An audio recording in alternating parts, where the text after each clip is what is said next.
When most people think about custody contests or custody orders, they're thinking of physical custody. Physical custody is actually the simpler of the two. It's the concept when little Johnny goes home at night, where does he go most of the time? The primary basis for determining physical custody as between parents is the best interest of the child.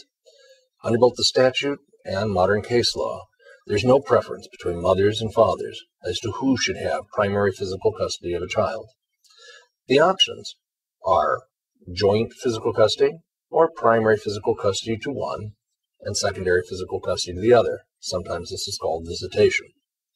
There are descending levels of statutory preference in the two controlling statutes, NRS 125.480 and NRS 125.510. And the rules were changed in 2005 to a very significant degree, and we'll discuss that in a minute. First, to either the parents jointly or to either parent. Those are considered together the first rung. Second tier of preference, to a person in whose home the child has been living, where the child has had a wholesome and stable environment. Third, to a close relative. Fourth, to any other person that the court finds suitable and is able to care for the child.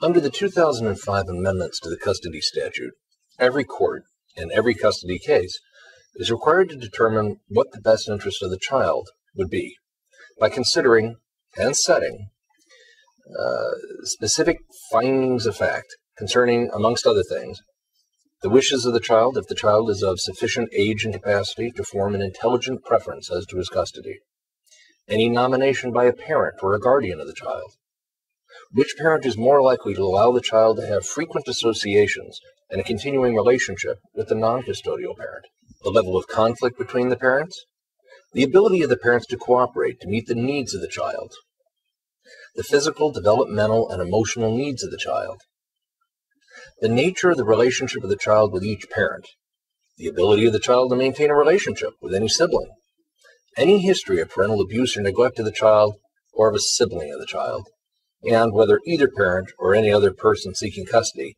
is engaged in an act of domestic violence against the child, a parent of the child, or any other person residing with the child. Now, as to the wishes of the child, which was at the beginning of that list, it's important to remember that in Nevada there's no magic age, like there is in some other states, by which a child simply gets to determine where he or she is going to live, with which parent. The Nevada test is a child of sufficient age and capacity, which is a fluid test and very subjective.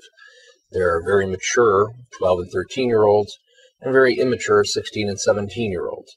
But generally, most judges think that the line for when to consider the wishes of the child falls somewhere between 12 or 13 at the low end and 16 or 17 at the high end. Nevada follows a mandatory mediation model.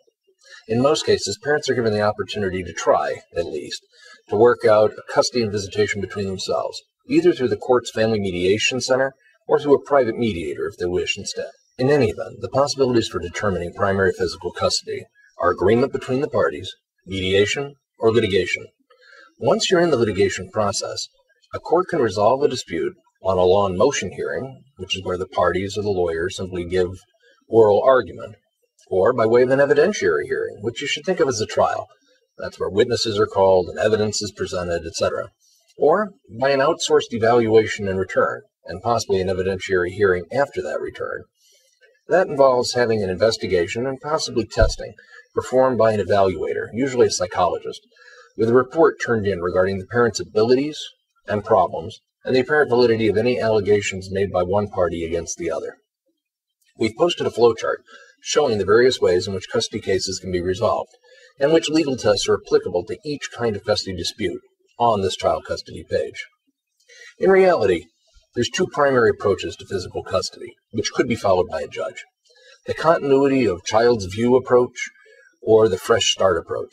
Under the first, you would attempt to determine what the child's life had been like prior to the separation or the divorce happening, and the court's emphasis is in trying to continue that child's life the way it had been before the breakup.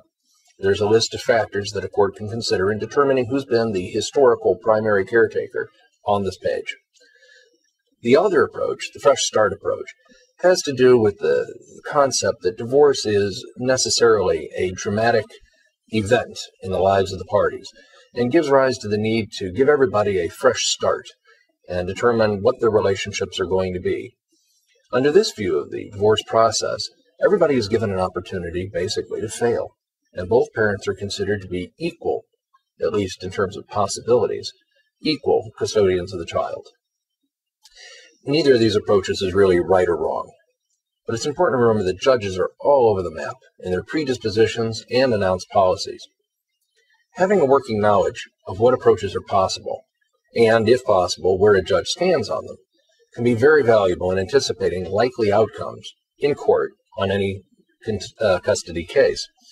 This is one of the reasons it's a good idea to have experienced counsel in any child custody case.